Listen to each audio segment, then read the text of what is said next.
Two guys, two beers, two mics, one purpose. To deliver two opinions nobody asked for. Two opinions you never knew you needed until now. This is Scribbler to Scribe.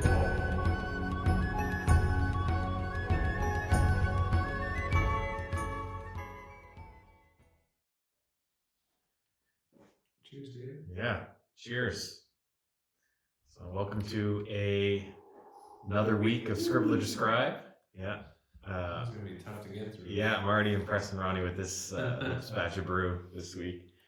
We missed last week, and that's on me. They don't know that. They don't know. You don't know this, I guess it's true, but I wasn't here last week, so, although we're on it bi-weekly, so really it's been like 3 weeks since we got together. So there's probably a lot of news to cover in the meantime. So, but let's start with this week's beer.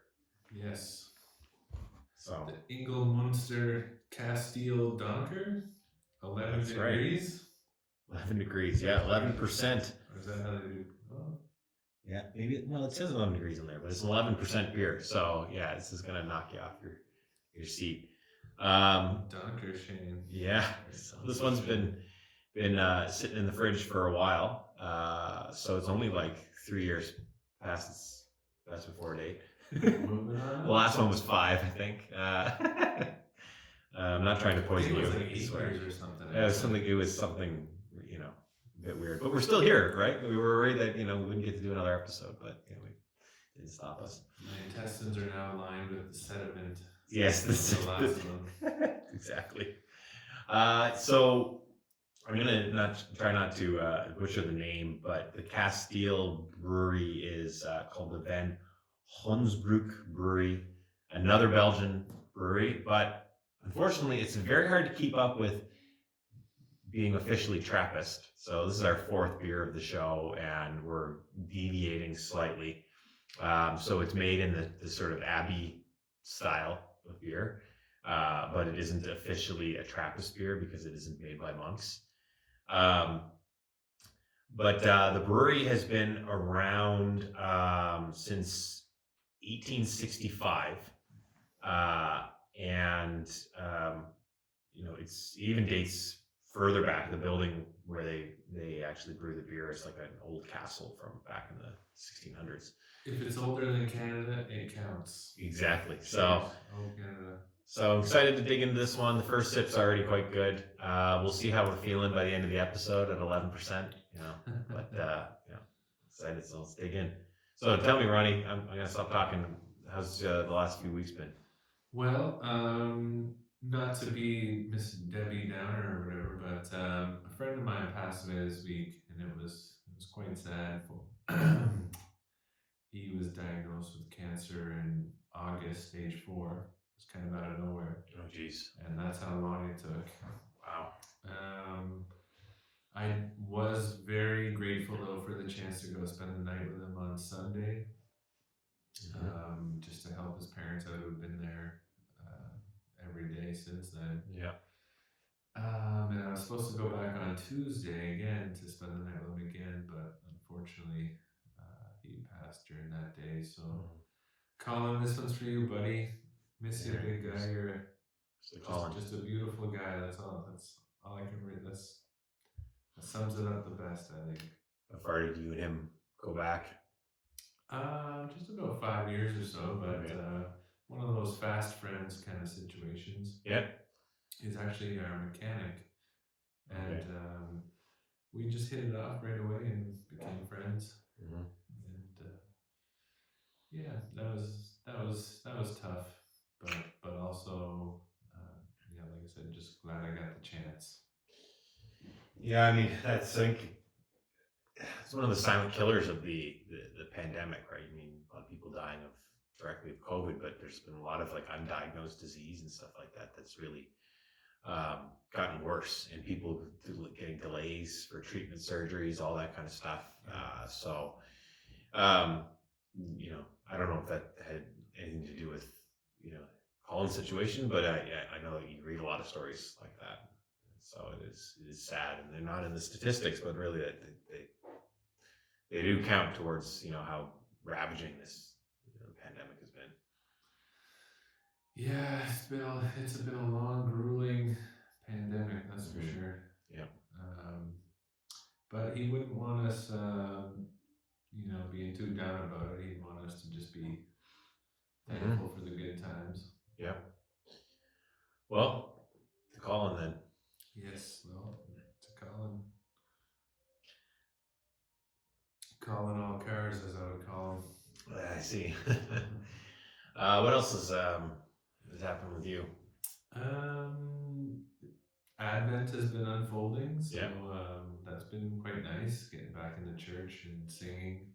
We're holding evening prayer liturgy, so it's been a tradition here at Peace to do that through Advent. So it's just nice to get back in the building and sing with people again.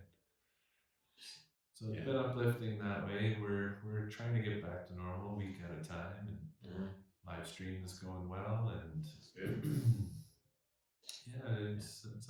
I certainly can't complain. You can hear, speaking of music, right? You can hear a little. Maybe people can pick it up on the mics. I'm not sure, but there's some up in the. Shout out to Tina upstairs recording in the sanctuary. Yeah.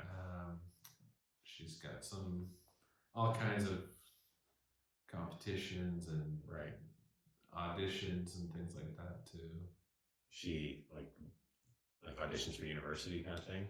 Well, she's only 12. I think she's 12 right now. Okay. So she's in the Thunder Bay Youth Orchestra, or not Thunder Bay, Toronto Symphony Youth Orchestra. Okay. Yeah.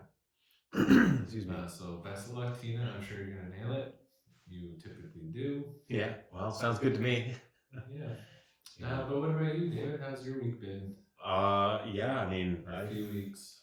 Had a lot on the go. Son got vaccinated last Friday. Nice, we did that too. Yeah. That's great. So that's a nice step in the right direction there. And they at an Ajax, they had a really great setup for the kids. So they made it like these different stations, and as you went through the different sections before you got your needle and stuff, you'd get stickers, right? Like as you went through each station. They had a great big screen with Toy Story playing up on the wall and everything. And so the nurse, I'm not sure if she was a nurse, but the woman who gave him his vaccine, like they actually talk right to the kids too, like get the kids to answer questions and stuff. Like it's not just the parent doing everything for them. So they can keep the kid engaged in the experience. And so that was all good. And, the needle didn't hurt at all, right? So there's no complaints there. So he was, my son, he had some words to say for other kids, on, we put that up on Facebook too, but he just, encourage people who are nervous or afraid about getting it done. Like, don't worry, it doesn't hurt. Compared to all the things that you can, it hurt a lot more when he got hit in the face with a soccer ball, on the playground, compared to this. So. Yeah, that was great. I should share that. It was a great public service announcement. Heck, the region should take that. yeah, exactly. Well, the funny thing is I recorded a video before that one too, which was even better than he did. And then we all look like, wait, it hasn't been recording. I'm like, grown. So. Been there, done that. Yeah. That's rule of thumb. I've been recording now for more years than I care to say, and that's always been the rule. Whenever it's not recording, when you forget to press record, that's when you play something perfectly. Yep. And then you're like, I know, you can't recreate it the second time. It's like, it's tough. When you work on something for a long time and then you didn't hit save and then it's gone, it's really hard to give yourself the gusto to get back and do it again. Right. Sometimes you just forget it. Aside from that,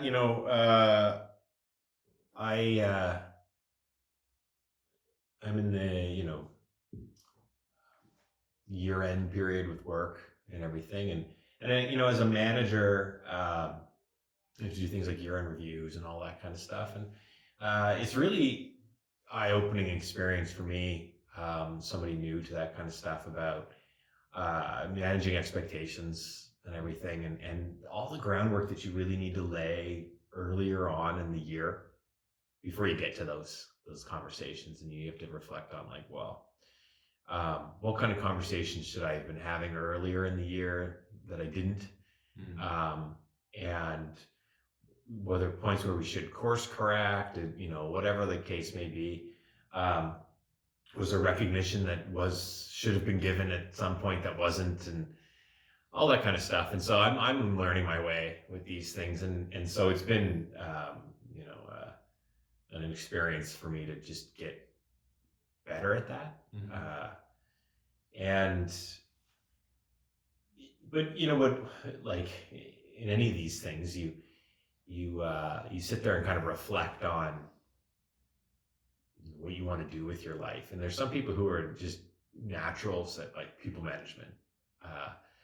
I think I'm, as much as I like doing something like this and the idea of, coaching and inspiring people and being a mentor and everything, the actual like management in an organizational sense isn't quite that. It's something kind of different, right? And it takes a somewhat different temperament, skill set, or whatever.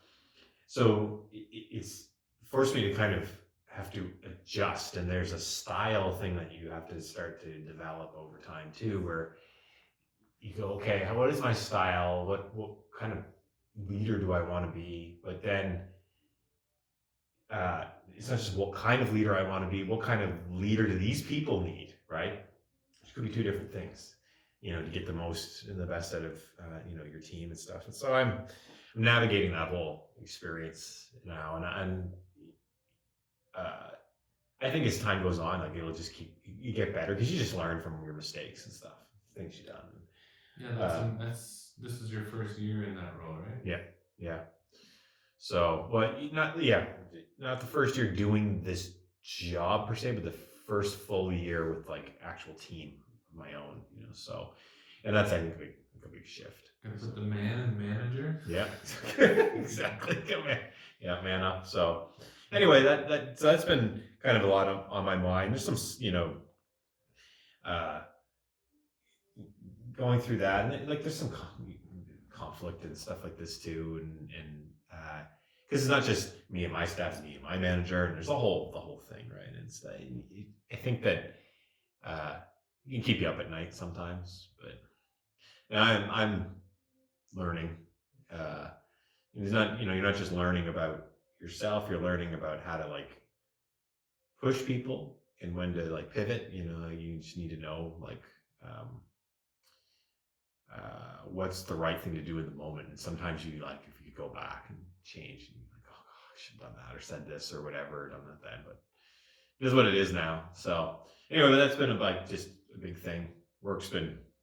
It's never not busy lately, and it's going to be like this for months, unfortunately, but oh well. Any light at the end of the tunnel? Or are you just so deep in it right now it's hard? We just have a huge project next year. It's very ambitious, and it's a big stretch. And I think if our team pulls it off, it'll reflect really well on us, because we will end up getting in this next year as much work done this year as had been done in the previous 4 years. Yeah. No pressure. Yeah, exactly. So, I mean, part of me is that I'm excited about those kind of things, like because I love the idea of like showing people that like you can pull this off if you just reimagine the way that the work gets done. So work smarter, not harder kind of idea. Because if all you do is look at the way it was been done and the time that took, you just say, oh, it's impossible. Okay. And it's like, well, that's because you're just looking at the wrong formula. I think there's a different way to do this. And so there's room to be creative in there. There is. Yeah. It was one of the things I like most about my job, is that I do have a lot of autonomy and discretion on how to design that whole process. So that's good. And the other thing that's new for me, I think, I'm going to start working with an executive coach. So this is kind of a new dynamic, because I'm getting to a point career-wise where, like my wife's an entrepreneur. She is a business coach, right? And it makes you sort of think, oh, that's natural, right? You're a new entrepreneur. You're trying to navigate your way, but even a career in the corporate world, like your manager isn't really your coach, and so in your career and your earnings and all this stuff is sort of like investment in your building this, right? And it's sort of entrepreneurial in some fashion. So why not engage a coach if that's going to help you find your way better, navigate through situations more easily? And I just finally got to a point where I'm like, I think they need to do this. So that's kind of exciting. And I actually have a one-on-one with her tomorrow morning. So nice. Yeah, so that's going to be kick off there. So when you're in a leadership role, sometimes it feels like there's nowhere to turn for advice or guidance or even just a sounding board. I think everybody needs a mentor, right? And if I've had a few in certain circumstances, but not one consistently along the way. And so this is a bit more formal than like an informal arrangement, but I have enough stuff on my plate that I feel like it would be too much to ask just somebody over a coffee. Like you need to work on it, right? So anyway, so that's big things going on in my world. Yeah, well, good luck with that. I'll be eager to hear how that goes. Actually, all right. Well, I've never heard of that before. Yeah, I'll keep you filled in. It's a lot of it is about just how you want to design your life, and work is a big part of your life. But I'm reading a book right now, and by Dave Evans and Bill Burnett, or Dave Burnett and Bill Evans, one of those combos. But are you sure it's not David Donaldson? Oh yeah, you can pull it out there. Following the Dying Light, I won this book on a la carte financial poll that they did, but none other than David. Well, should I ruin the surprise? This is David's book here, David Donaldson. Copies available online, I'm sure. Yeah, Amazon. It's on Amazon. Yeah. So check it out. Yeah, my last name's not Donaldson, but for writing purposes, it is, because I published that book in 2017, so you mentioned a la carte financial. That's my wife's business. She's doing like a 10 days of Christmas giveaway, and the book is part of it. So Ronnie won. He answered one of the trivia questions correctly. So you got a copy of the book. Yeah. What was the average savings? I think it was. Canadian savings rate, I think. Yeah. 16%, which is quite a bit higher than what people probably think. I thought it would have been lower, yeah. I'm an economist. I can get into all that stuff, but that's not for today. But the book, the novel, it's a thriller, so it's totally something different. But speaking of economics, like I do want to write some nonfiction at some point in my life, and I want to kind of keep my regular name for that nonfiction writing. So I wanted a pen name for the fiction. My dad's name is Donald, so Donaldson made sense. I like the alliteration, like the David Donaldson rolls off the tongue. Double D. Yeah. So D squared. That's right. So I've been writing's kind of fallen off quite a bit since the pandemic started. I was writing on the train. I'm not writing at all anymore. Haven't found my writing mojo since, and I've got a book that's in like a third draft. It's a sequel to that book. And I just haven't been able to get that thing over the line. It's got some flaw in it. It's like a structural problem that I haven't been able to fix. Like it's like I've written full book, right? So you could read it from front to back, and it's all flows, but it's not quite there. It's not as good as it could be, and I want it to be better, and I'm not ready to publish it at this point. Well, let me dip into this puppy once again. It's We Follow the Dying Light by none other than David Donaldson. Exactly. Our very own. Get the pitch in here. And maybe if I read that, I can tell you what's missing in the second one. Yeah, exactly. Book was crap. So we should probably dig into the proper podcast here, right? Brought my shovel,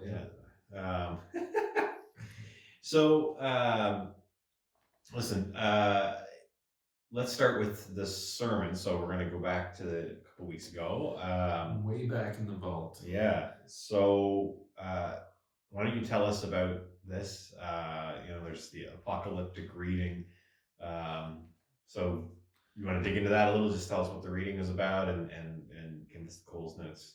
Yeah, so we're into Advent now, and some of the readings can be quite fiery, I suppose, some fire and brimstone type stuff. And I just use that opportunity to sort of discuss the apocalyptic genre that many of the books in the Bible put forward, I guess. Most notably in the Old Testament, it'd be Daniel, I guess, would be sort of the what would I say? The best, most complete example of that sort of genre. Okay. But we find it a lot throughout the Gospels and the Epistles as well. Probably the Book of Revelation is a really good example. It's like very extreme language,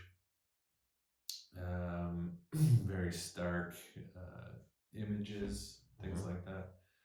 And so I just sort of took the opportunity to discuss how that works. And well, first of all, maybe people didn't even know that was a type of writing.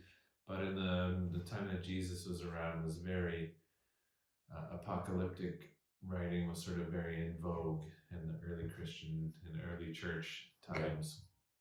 So a lot of exaggerations to make points, a lot of fire and brimstone type references. And it can get intimidating. It could get scary even if you if you let it be, I suppose. But many people even now today use this style of talking or writing to sort of motivate people in a particular way. Like if we looked at like the Trump rioters in the States, like that's very much at home in a group like that. Everything is so extreme.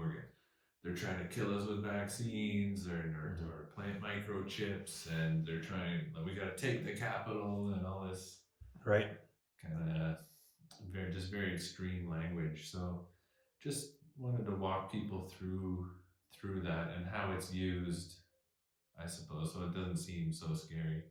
And I guess like the forest fire was kind of the prevailing image that we sort of used. So on the surface, if you look at a forest fire, it's very destructive. We had a whole bunch of fires out in BC in particular, in Ontario as well. The whole world seems like it's burning sometimes. So while it's very destructive and very aggressive and consuming, there's also another side to that. So forest fires, I was sort of saying some of the positives of forest fires, like for example, like pine cones, they won't release the seeds until fire comes and melts the shell so that the seed can get out, and then then it's planted and then the trees can grow. Or a lot of times there's a lot of dead organic material in the forest floor, and it prevents animals from foraging in the soil and things like that, or accessing the soil and things like that. So it's fire is necessary to sort of maintain the overall health of the forest, and there are lots of benefits and things like that. Even farmers would use fires to enrich the soil, so to grow their crops and things like this. So it's not just all doom and gloom. There's sort of another side of it if we continue through. So just trying to hold that positive and negative together in tension. Not that one replaces the other. There is a negative and a positive sort of aspect there. But we don't need to be overwhelmed by the negative. We can still just try to hold that balance. That's more or less the gist of it. And then also, we don't have to take every word in the Bible literally either, right? Like one of the examples I use in my confirmation class a lot of times is I point out exaggeration as a rhetorical tool. And Jesus is really good at this, and John the Baptist is really good at this. And a lot of times, really good public speakers have a good command of that. So and kids on the school ground will say this even too, or at home. Like my kids will say, "Oh, I love you 50 billion, or infinity times 50, or something, whatever." Like, just you want to make a point, but then you exaggerate so obviously to make your point, so that the listener is clear that that's the point that you're trying to make. Right. It's not literally 50 billion. I love you 50 billion. It's just, I love you so much. There's sort of talking about the book, right? The iron, it's ironic or not, but that idea in literature, there's a beauty in like subtlety, but subtlety can be lost on a lot of people, and to what extent you get technical difficulties going on? Oh, I got a text in. Okay. I don't want to press any buttons though. I'll let you get away with it. We've had too many half finished episodes here, right? So that's true. Nip that in the bud if it happens. But what was I saying? Yeah, the subtlety can be lost on people, and sometimes you do need to, I don't know, beat people over the head a little with it, right? With that language, and and like there's sort of a time and a place for everything, because there's other passages in the Bible that are kind of intractable. And you're like, what the heck are they saying here? And so, and I find with any writing, there's times when I want it to kind of like be this mystery, and other times where you're just like, I just get to the point. Like, what are you trying to say? Right. Move the action forward. So, and you mentioned here too, is there any like you said, Advent, right? Is there a relationship for why this would come up more in Advent, or is? Well, so John the Baptist is the one who's crying out in the wilderness, the one who makes straight the path of the Lord, the one who comes before Jesus to make ready. And yeah, there's some background there too. So he was a preacher out in the Jordan River area, and living a very austere, however you pronounce that word, life on, just feeding on wild honey and locusts and very simple clothing and these sorts of things. And so he's out preaching. Wait, can I interrupt you for a second? We talking about clothing. Can I point out the shirt now? Yeah, this is my official Scribbler to Scribe shirt. Yeah, exactly. Get familiar with it. Yeah, I called Ronnie out because there's a 2-week gap between episodes, and he had the same shirt on, and now I think he's committed to wearing this shirt every time. That's it. Maybe we'll get like like our names imprinted on the back. Yeah, if you really want me to change my shirt, sponsor the podcast. Yeah, exactly. It's just gonna be all threadbare and everything by the time we're done. Anyway, that's a good point. I never thought about that. Yeah, so modeling John the Baptist here. Yeah, exactly. Anyway, sorry, I interrupted you. I had to bring it up at some point. That's okay. So he's out in the wilderness and he's preaching. He's developing a following. He's actually Jesus's cousin, we're told in the Bible. And so Jesus was probably a follower of his somehow, shape or form, or at least in that orbit somehow. And then later sort of later is ordained. When he's baptized by John, the Holy Spirit descends on him. And everyone's like, whoa, here's the Son of God right here, sort of thing. But he's living a kind of extreme lifestyle, and so this extreme sort of way of preaching is very befitting of this character. But eventually, whatever he's doing is so compelling that people start coming from all over, from the cities, from the towns, from the countryside. And this week's reading in particular picks up where we left off, and even Pharisees and Sadducees, tax collectors and soldiers are coming out asking for his life advice and things like that. I guess he was kind of like an executive coach. Executive coach to Jesus Christ. Or a life coach. Yeah, Jesus. Right. And so, when in this reading this week, he like calls the Pharisees and the Sadducees that comes like, you brood of vipers. Like it's a very fiery kind of language. And I don't know if it's me or the Kasteel, but I forget your original question now. What was your original Why it comes up more around Advent? Oh, at Advent, yeah. So Advent is the season of anticipation for the birth of Christ that we celebrate on Christmas. Right. And so these 4 weeks are sort of foreshadowing what's to come. So, and John the Baptist is the one who goes ahead of to make the path straight for the one who is to come. So what I think is interesting, we want to pick a parallel to today's sort of discourse, right? When you think about like extremism versus, being more moderate. And what I find troubling about the use of that kind of language in like dialogue is it can turn things into like, it makes everything become very binary, right? It's like very black and white because it's cast in a way that it's so polarizing. So it's very effective.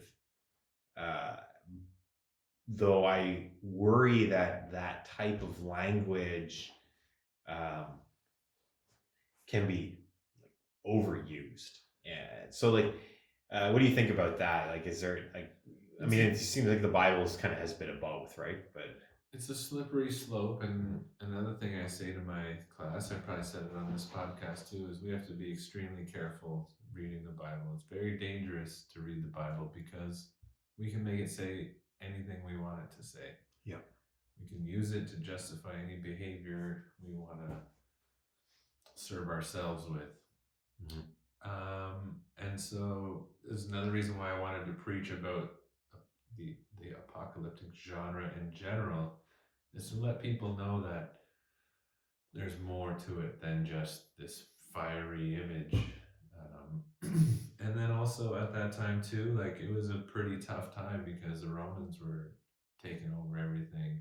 So the regular folks, they were oppressed by the Romans, they were oppressed by the religious structures that were allowed to stay in place under Roman rule and govern the people. Sort of a comprador bourgeoisie is what they would call it in politics, I guess, like a middle management that's allowed to function there. From the locals, you take some, when you're trying to take over a place, occupy a place, you set up a sort of nominal middle government from the locals. You give them a privileged place, and then they help you sort of maintain control over the population there. So classic occupation dynamics, I guess. But this was a long time ago. They didn't have all the comforts of the day that we enjoy today. It was a pretty hard life, I suppose, and you're lucky if you lived till adulthood even. So, food could have been scarce at times. Health and sanitation is miles away from what it is now. War was everywhere, even to the point where the temple gets destroyed, as Jesus sort of foretells. And in Mark's gospel, whom we've just read this last year, it's sort of concurrent with the destruction of the temple. So there's this heaviness about it that comes through in the text.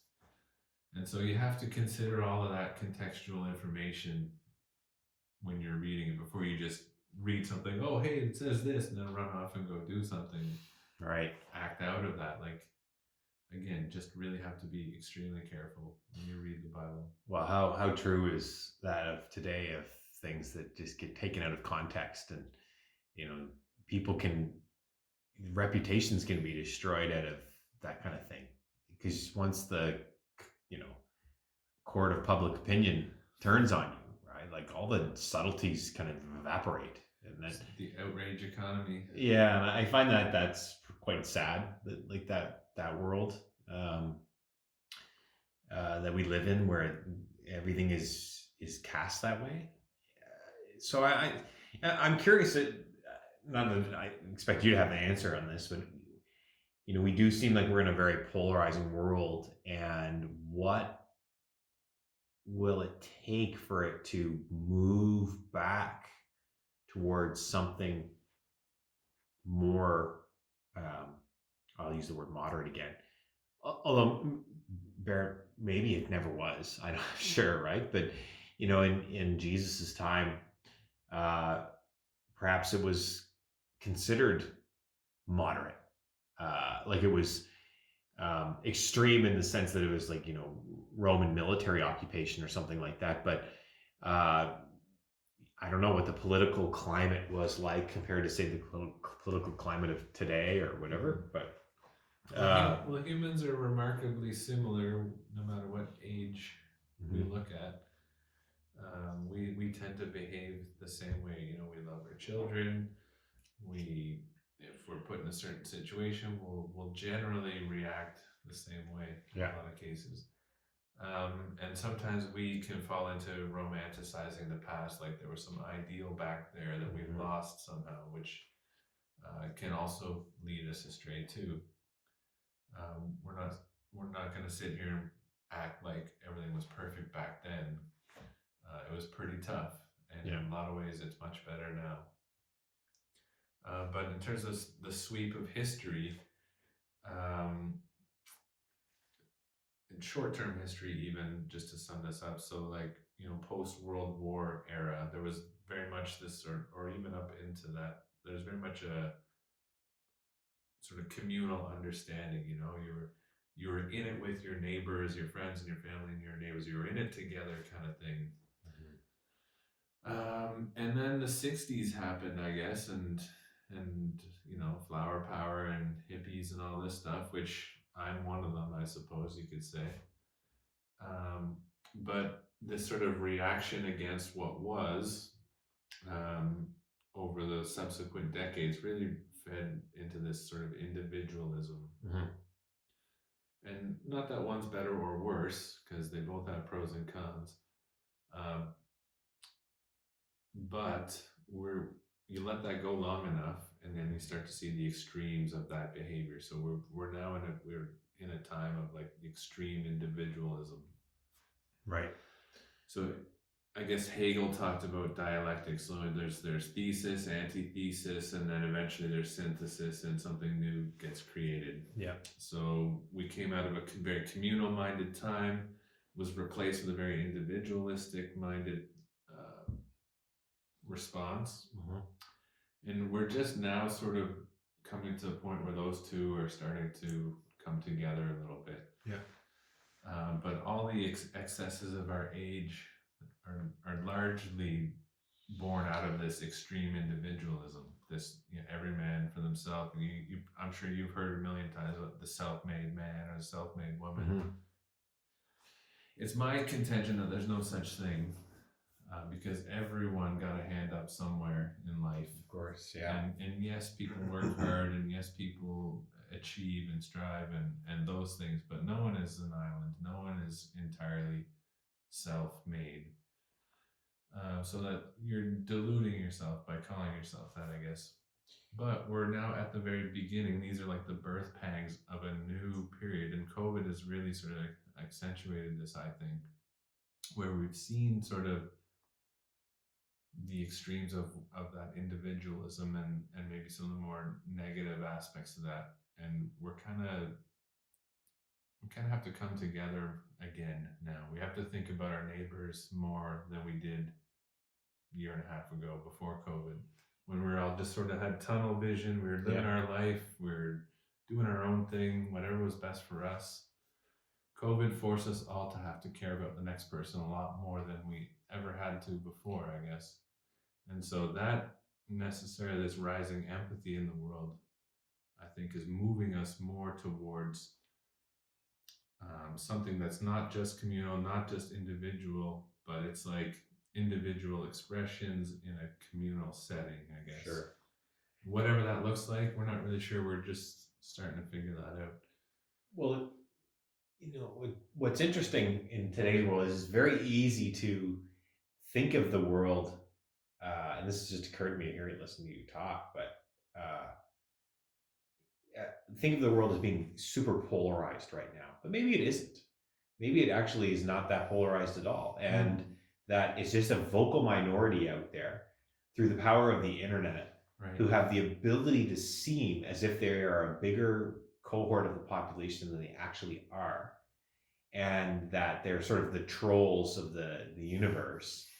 But really, when you think about where we are now versus where we've been, and we're going to actually get into this a little bit with the spiritual news, so I don't want to spoil everything, but you think about diversity and inclusion.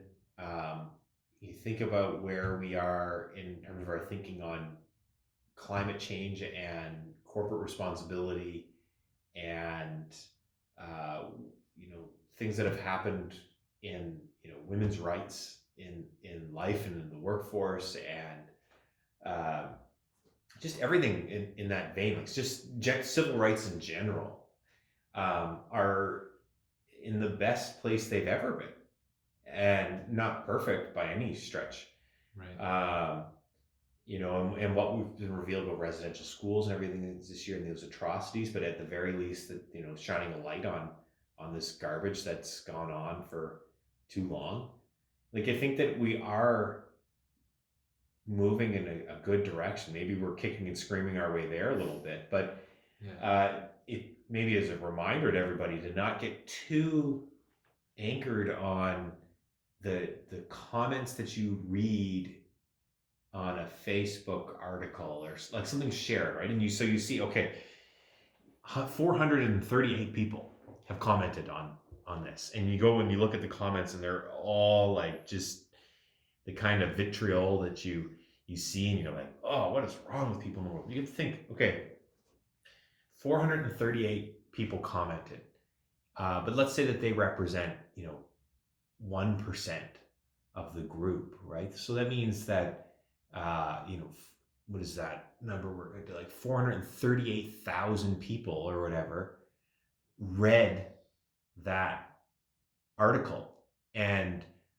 were in agreement with it, or had a moderate, less allergic reaction to the thing, right? And never did bother to comment, but they may be completely in agreement. But all you see is the people who disagree, but they're only 1% of the population. Yeah, they're the only population that you see, right? So it's staggering that. Yeah, so there's a distortion there. For sure. And to answer your earlier question, I think time is the big one here, because this whole internet thing is still pretty new. Yep. And we're just still figuring it out. Mm-hmm. And it took us a while to learn things like online etiquette and things like that. Like I know in my past, I've fired off a fiery comment here and there over the years, and I've had to learn through that. Yeah. Not to get sucked into that sort of instant outrage economy, I guess. Well, there's so much that's lost without body language, tone of voice, all those things. There's a real value in interpersonal interactions. And I take a lot, like with work and emails and stuff, I tend to take an inordinate amount of time on my emails to avoid sounding like a complete a-hole, because I know what it's like being on the receiving end of one of those, emails, and I'm like, I don't want to be that guy. I don't want to create that environment for somebody. Right. But it's so, you've had it, and then you meet the person in real life, and you're like, this person is nothing like what I thought they were. But it's easy to do, and I think that there's a lot of people online who just can't really articulate themselves very well in writing, right? And so they get misconstrued. Somebody else takes that the wrong way, and then you have two people who can't articulate themselves well in writing smashing into each other online, and that's what you see. Right. Yeah, and quite frankly, there's enough people out there who get a kick out of just driving that negative narrative. Oh yeah. And poking the bear and all that stuff. They just professional trolls got nothing else going on, I guess, so they get some kind of kick out of that. It's true. But yeah, so well, on that note, like, why don't we move into the spiritual news? So the one that we're going to talk about this week is a law that was just passed in Canada yesterday. It was floated the week before and voted unanimously, but then passed into law yesterday, which is a ban on conversion therapy. So for those who aren't aware, and I don't really know that much about it myself either, but the conversion therapy being like basically trying to get the, homosexuality or something like that out of, people. So really targeting, the transgender and homosexual community. Let me be a bit more blunt then. Yeah. Basically amounts to trying to brainwash gay people into thinking they're straight somehow. Right. Trying to wash their gayness away. Which is absolutely ridiculous. It's a human rights violation. It's an atrocity. And the thing that kills me is a lot of people claim that this is part of their religion, or their religion compels them to do this. Right. And I don't know how they're looking at the same book that I'm looking at and they come to that conclusion. But my big question for them is, if being gay is so bad, why does God keep making gay people? Mm-hmm. It's not up to us to sit here and, oh, well, there's something defective with you, so we're going to make it our mission to change you. Like, it's so destructive. And I know people who've sort of been sent to those things, and it's just so incredibly cruel to do to someone, to just make them feel so damaged and broken with the way that they were born. Like, it's just, I just don't get it. Just because, I'm here to play devil's advocate, I guess, in some of this stuff, but not that I necessarily take that side or anything. I don't want people to think that, but, you say, well, why did God keep making people that way? But is it like, wouldn't they believe that it isn't? It's like the devil is in them or something like that, and they're sort of infected in some way or whatever, and that's why they're that way. And we got to fight the devil's influence on you, and so that's why we're doing this. Yeah, well, I don't believe in the devil personally, and I think the more life you breathe into that, the worse off you're going to be, I suppose. People come up with all kinds of ridiculous justifications for their hatred and ignorance. I think that's more accurate than the devil made me do it or whatever, or we're fighting the devil. Our call is to love God and to love our neighbor as ourselves, not to love God, love our neighbors as ourselves, and convert gay people into straight people. Like, if that was you, if that was your kid, would you? I can't even imagine how there's some people out there who think that's the right thing to do in this scenario. Well, I think that there is probably a large cohort who are distanced from it, and if it was their own child, would probably behave differently. Like and some won't. Some will still hate their own kids. I know, and they're truly evil lot. But when I grew up in a small city, it was quite blue collar, and conservative, and so there was a lot of like, I don't know, like full blown like sort of like homophobic views, but it was, I guess called homophobic, right? Not hateful, but homophobic. And so this is one of the benefits of university, I think, is you leave home and you go to another community and you meet new people. And my very first semester in my undergrad, I was, they said, okay, everybody, this is like, 150 people in the class. You need to form a group with, the people next to you, right, in your row. And so there's two people next to me, like, so it was just logical. Okay, well, you guys want to be a group. And so one of the was a woman and a guy, and the guy, is from Toronto, and he was gay, right?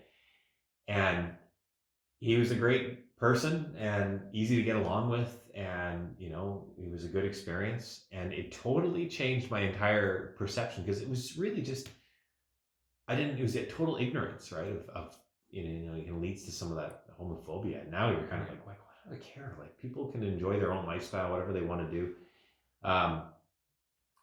But yeah, I mean, I think for the purpose of this podcast, though, like, really, it's like trying to dig into these religious foundations that somehow seem to seep into this. But I mean, you said earlier, like, you don't believe in the devil, but I mean, there's, you know, Satan's brought up and tempting Jesus, right, and everything. So what do you mean by that comment? Well, I think that it's an image that speaks more to like ourselves, the darker side, our darker side of our nature, I guess.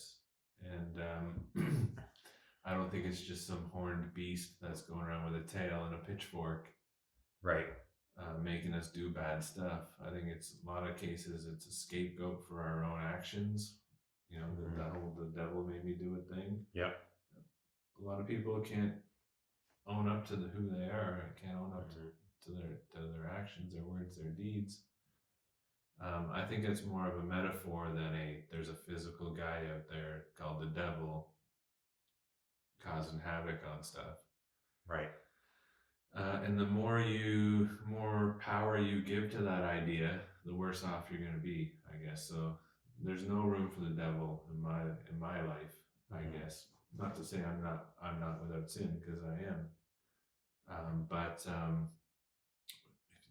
if you know God, there's no need to breathe life into the devil, I guess. But yeah, so when Jesus is tempted in the wilderness, it's kind of like, and you read it, it's more like an internal dialogue. It's not like some guy, the devil came physically and they're having a conversation.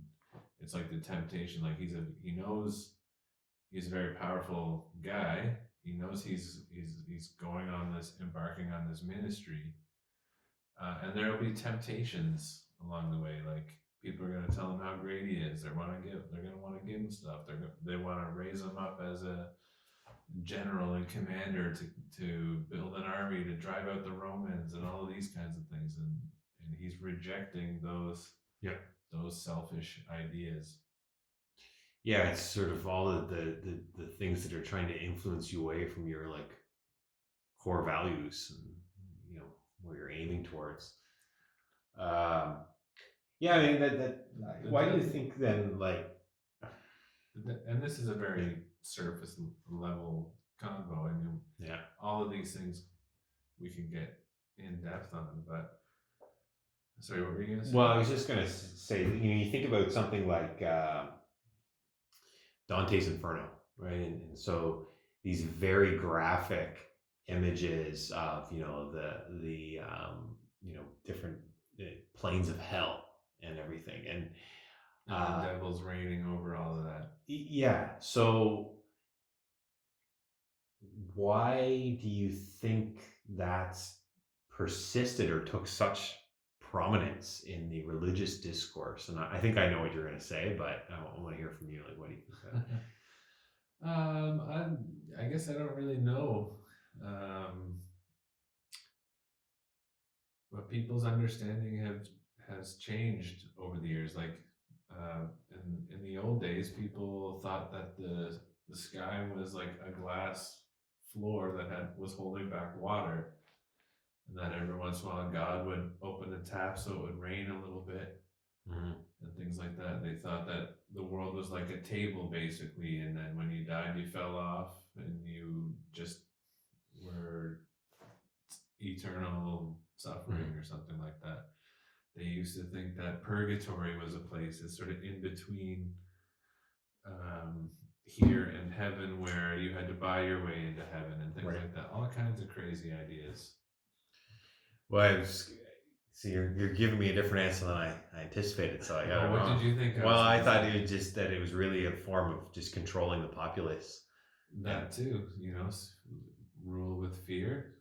Well, if you get to define what sin is, and that the punishment for sin is, you know, eternal damnation, then You it's a really- great tool, and you use Dante's Inferno and all the imagery and language that's in there to, cow people into behaving a particular way. I mean, that can be quite potent. And I suppose there is a fascination with extreme images, extreme language, things like that. Yeah, Bible gets pretty extreme sometimes too. sure.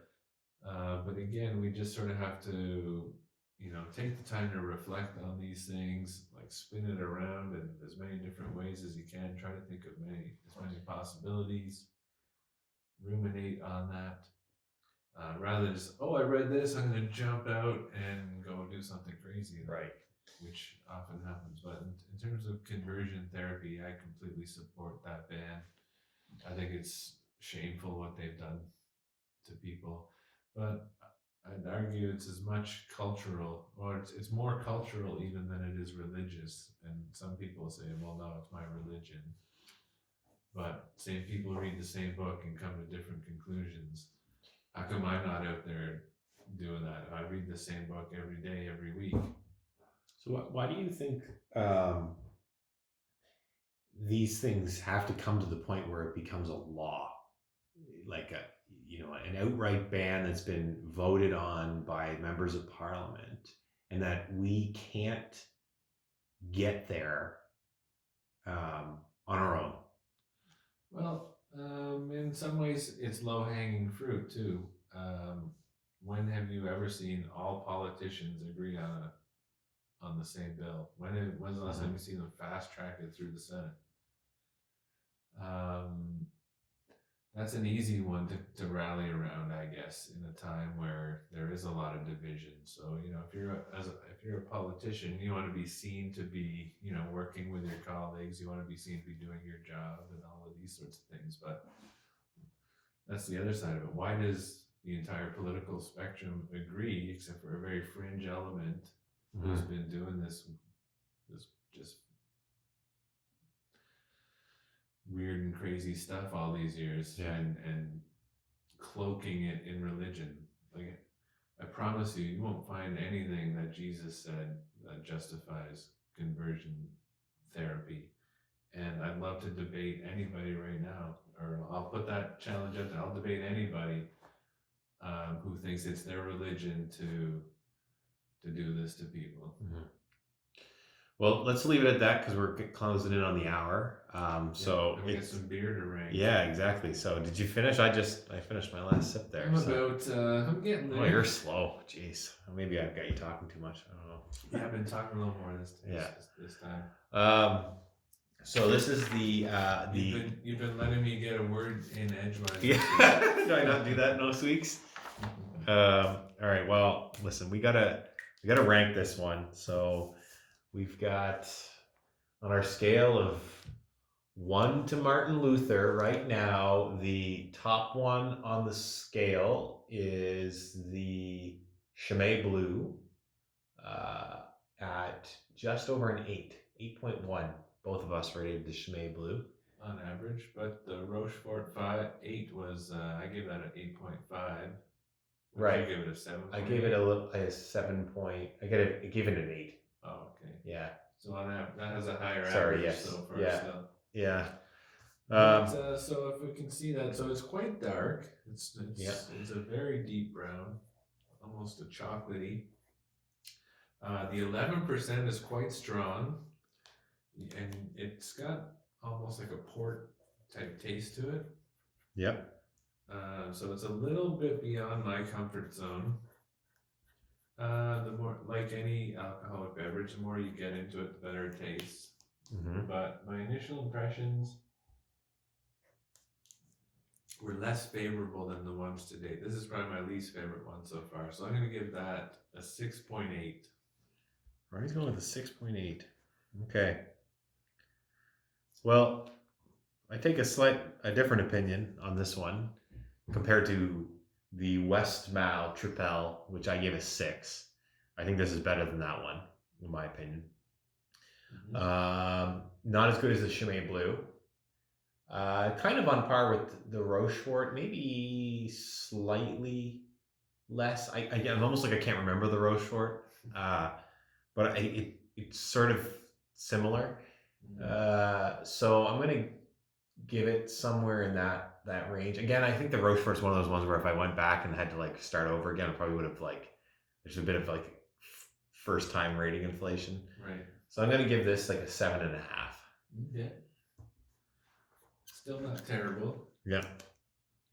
I couldn't imagine drinking more than one of these. Oh God, no. But that's generally true these days because I'm getting old. Yeah, that puts you on the floor. So you want to get the camera here. We'll bring over to the board. We got see that there's Martin Luther. Oh, there's my bald head. Just judging us. And we should put a little asterisk beside that because we don't technically know what Luther would drink, but he probably any beer in a storm. But I just like we're exaggerating here as a rhetorical device. Yeah, I just find the picture funny. Yeah. All right. Okay. There you go. So that's all for this week.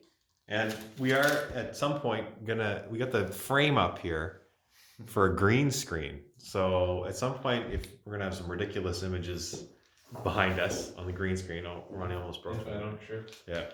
But a little bit too tired, not as ambitious enough to go and get that all set up yet, but we'll bring it on. So One of these days. yeah, exactly. We'll have like the actual Abbey behind us when we're drinking the beer. That's right. Yeah, we need some like Game of Thrones chairs or something like this that we can sit on too. Yeah. So anyway, all right. Well, it's been a pleasure. Until next time. Indeed. Thanks so much, David. Thanks for bringing these beers in. No problem. It's a real treat. All right. Thanks. All right. Have a good night. Yeah, you too, man. Peace. Bye.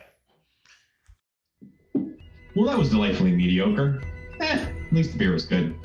For more Dave and Ronnie, don't forget to subscribe wherever you get your content. And if you made it this far, you're morally obligated to donate to Peace Lutheran Church at the link in the description. Pastor Ronnie Smith, IMDW. Peace be with you.